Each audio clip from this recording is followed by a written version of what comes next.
So the story continues. I have already made 4 parts in this mini video series. I had received an email from one of my YouTube subscribers from Tamil Nadu. Her name is Deepika Thangavel. And I took the time to discuss the trade that she had taken. So basically, she had bought the stock here on 15th of September and she endured the stop loss is this dotted line. She endured this downfall. The stock went up. She sold some of her position at 15%.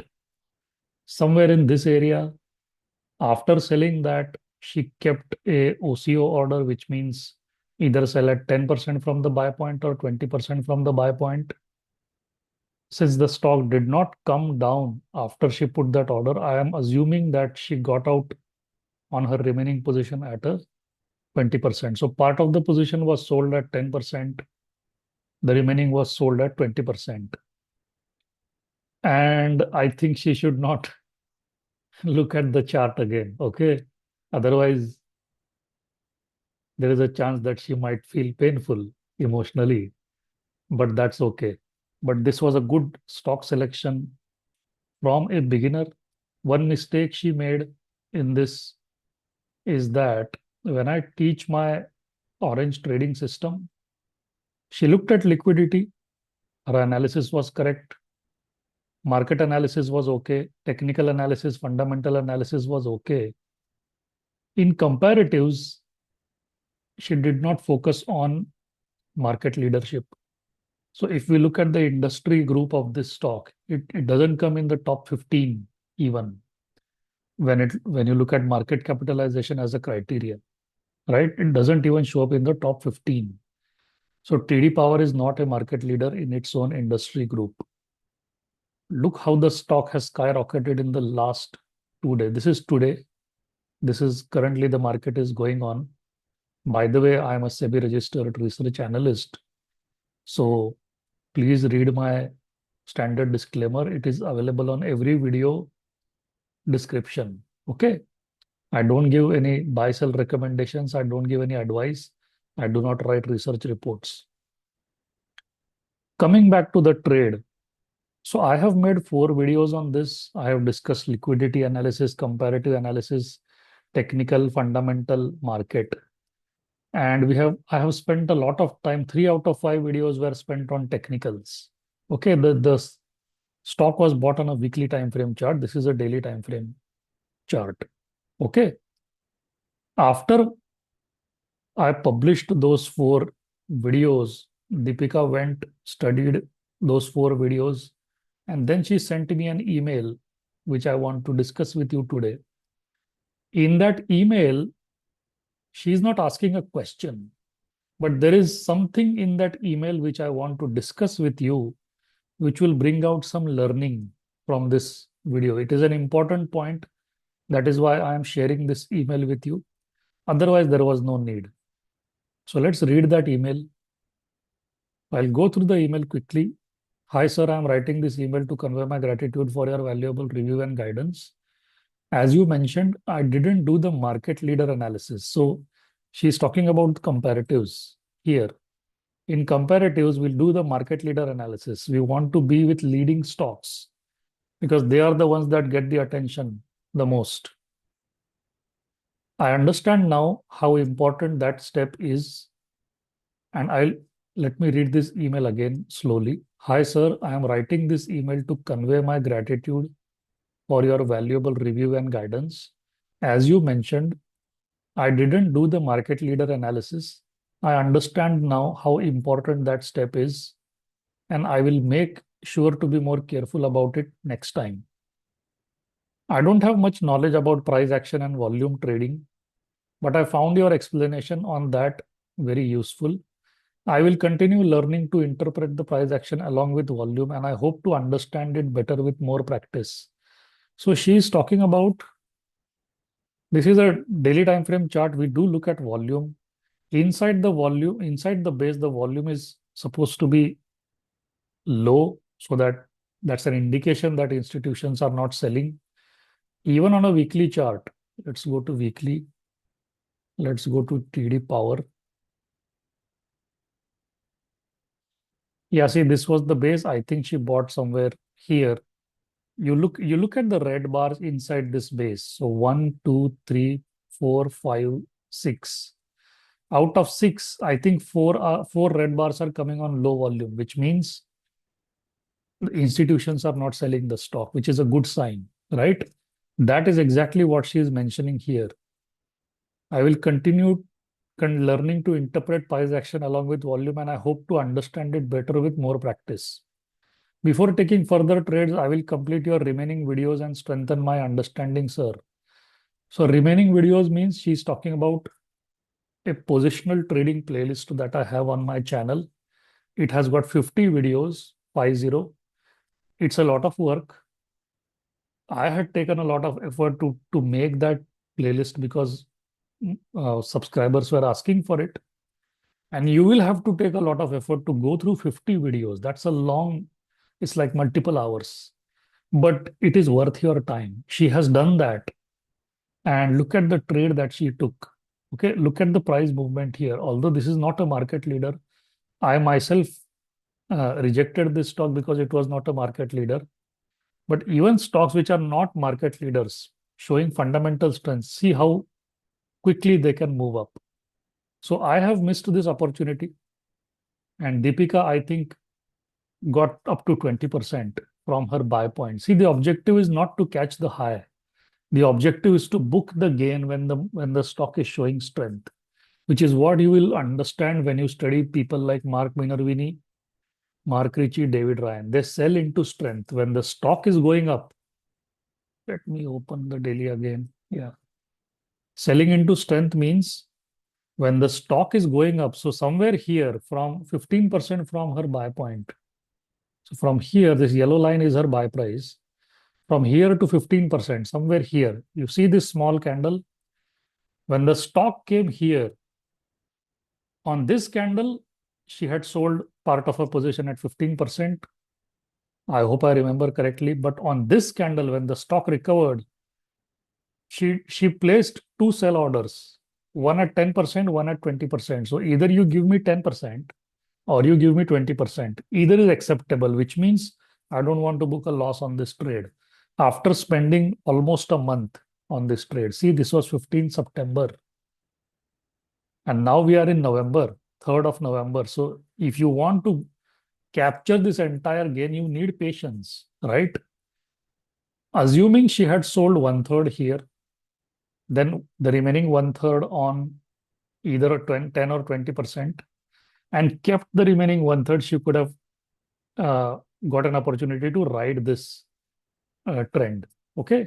Which is why in my positional trading playlist, I talk about the 1/3, 1/3, 1/3 rule. If a stock is truly going in your direction, try selling 1/3. But see, it's an important point I want to share with you. When you choose to do 1/3, 1/3, 1/3, you are choosing to remain in the trade. Remaining in the trade means you are choosing to take on additional risk. So to take on additional risk, first you have to earn the right to take the risk. How do you earn the right to take the risk?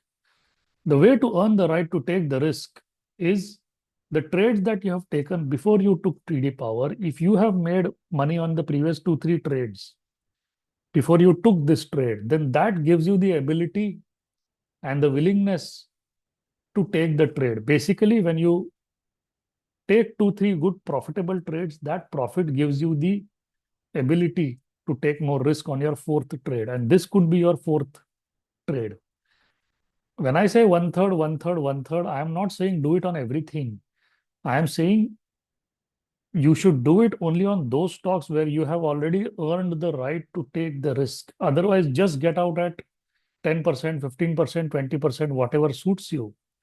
First, book some gains, okay, and use those gains to finance the risk on your future trades. I cannot give a better, advice than that. I don't give advice on stocks, but I'm just saying that if you just understand what I'm saying here, it's all about risk management. This is a game of risk management. The stock could have easily collapsed from here, right? So it's the game of risk management. Coming back to the email. Before taking further trades, I will complete remaining videos. I'm also hereby attaching the fundamental analysis of stocks which I'm using with the 12 fundamental criteria in Excel sheet. Now, this is the screenshot she has sent me. Now, this is what I want to discuss with you. That's the purpose of this video. Okay. Now, look, she doesn't want to share the name of the stocks. That's okay. But look what she has done. She has noted down the 12 criteria which I discuss in my positional trading video playlist. And she is doing yes, no for each of these criteria. Now, I don't recommend or I don't advise you to do this. I don't suggest that you do this process because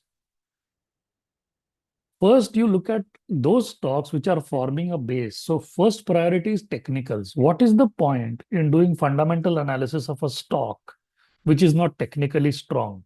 So, there is a reason why I kept technical first. See, these are arrow marks. So liquidity, comparative, technical, fundamental, market, and then position size.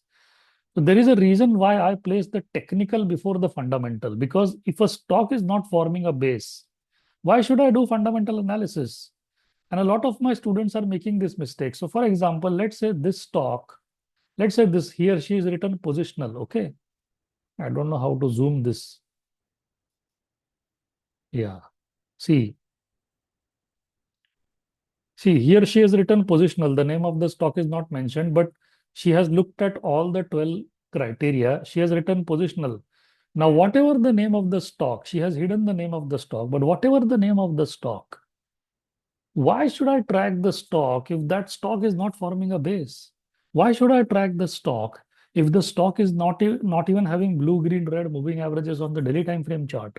So this is a waste of time and energy. That is what I'm trying to tell you. See, your life and your time is important. So you should spend your time, effort, energy only on those stocks which are properly forming a base. Moreover, on top of that, look, before technical, I have put comparative. What is the point in doing fundamental analysis of a stock if its comparatives are declining? In comparatives, we look at relative strength, industry group rank, institutional demand, industry group rank improvement, and industry leadership. Okay. So if the price strength drops to 65 or maybe 75 or maybe 52, what's the point of doing fundamental analysis of the stock? There are many other stocks which are better than the stock that you are tracking. So this is like capturing real estate on your Excel sheet. It's like capturing space on your Excel sheet. You don't need this stock on your Excel sheet. Let it first qualify some basic criteria. Let it uh, do well in terms of liquidity, comparative, technical, and then you will go and look at fundamentals. So all of the time that you spend doing all this is not required. You know what is required? It is required that you spend a lot of time on charts. You spend a lot of time on technicals. Fundamentals, comparative, liquidity, those are qualifying criterias. Technicals is the main. You have to look at price, you have to look at volume. In some of my previous videos, I have shown how technicals are important. If you just go to Divi's Lab video on my YouTube channel, maybe it was made 1 year ago, I have showed you how price begins to decline 1 year before the earnings begin to decline, right? 1 year before the earnings begin to decline. So price, there is no better indicator than price and volume. Okay. And we use indicators on top of price and volume as traders. That is not the correct thing to do. Okay. Again, a quick disclaimer. I am a SEBI registered research analyst. So please don't take whatever I say as proper advice. You have to do your own due diligence. Whatever I'm sharing with you, take it as an input in your own trading journey.